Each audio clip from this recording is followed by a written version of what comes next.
भगवान शिव को आना पड़ा अदालत में गवाही देने। आपको सुनने में काफी अटपटा जरूर लगे, लेकिन ये कहानी बिल्कुल सत्य है। दोस्तों, इंसानों को तो आपने अदालत में जाते सुना होगा, लेकिन क्या आपने कभी किसी भगवान को अदालत में गवाही देते सुना है? अगर नहीं तो इस वीडियो को अंत तक जरूर देखें।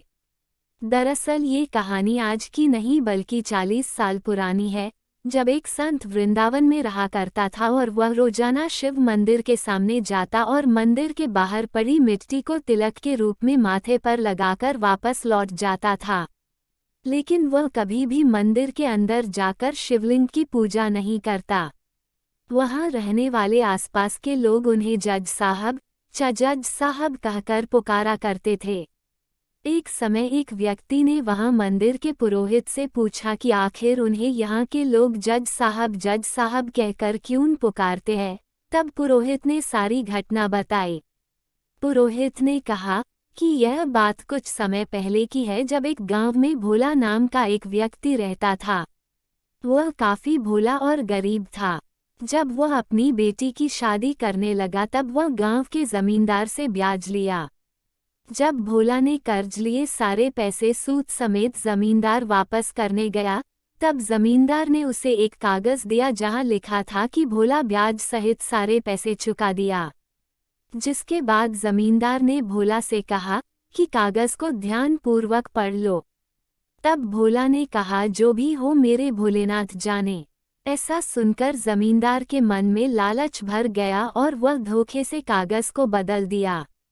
कुछ वक्त बीतने के बाद जमींदार भोला के खिलाफ अदालत में केस दर्ज कराया। कहा, भोला ने कर्ज लेने के बाद पैसे नहीं दिए हैं।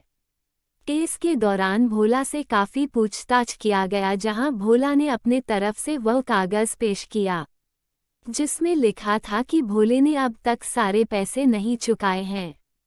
ये सुनते ही भोला ने कहा, मैंने सारे पैसे चुका दिए। तब जज ने भोला से पूछा कि जब आप पैसे चुकाए थे तब वहां कोई और मौजूद था?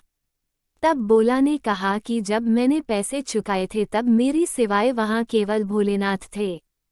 तब अदालत ने भोलेनाथ को अदालत में पेशी करने के लिए चिट्ठी भोले के गांव भिजवा दी। अगले दिन अदालत में एक बूढ़ा आदमी पहुंचा जिसने गले में रुद्राक्ष माला पहना हुआ था। अदालत में आते ही बूढ़े व्यक्ति ने गवाही दिया कि भोला बेकसूर है।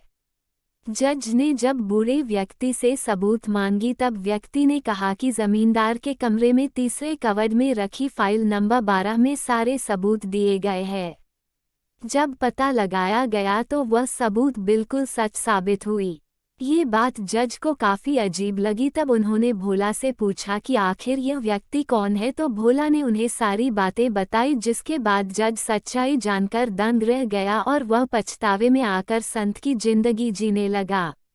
दरअसल जज को पछतावा हुआ कि उसके अदालत में साक्षात भोले जी पधारे और वो उनसे सवाल जवाब कर रहा था, और यहाँ तक कि वह भगवान भोलेनाथ के सामने कुर्सी में जमकर बैठा रहा। इसी वजह से वह प्रायः खड़ा रहता है और कभी भी मंदिर के अंदर नहीं जाता।